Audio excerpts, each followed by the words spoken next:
Hi, ladies and gentlemen. This is Dr. Novoa. More than a year ago, I wrote a letter addressed to my colleagues and available as a download file on our website as well as from the ESSURE Problems Forum. And that letter addressed the issues related to ESSURE and recommendations for its management. Since the letter was written, a significant number of changes have occurred.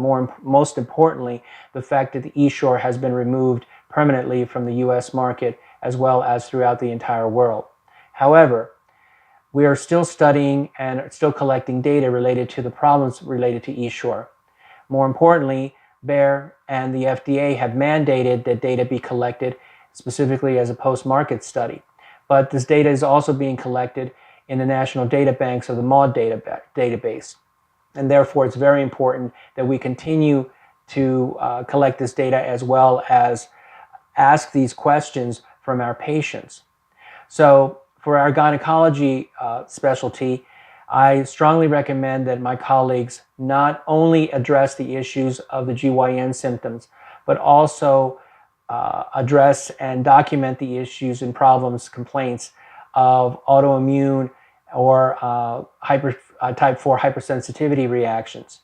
This is also exceptionally important for my colleagues in other specialties, such as, and most importantly, emergency medicine, because most of our patients are being seen through the emergency room for symptoms such as cognitive changes, brain fog, chronic headaches, excessive weight gain, and systemic rashes, which they may not attribute to the ESSURE, but what appears to be associated with ESSURE as a systemic chronic hypersensitivity reaction.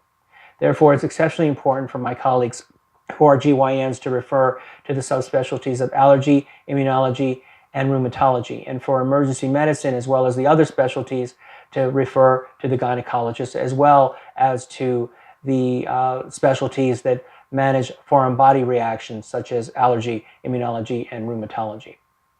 This is not only exceptionally important in the care of a patient, but mandated by the black box warning and the patient checklist that the FDA and BEAR are using in their post-market study, as well as collections of data in the MAUDE database, which is the federal mandated FDA database.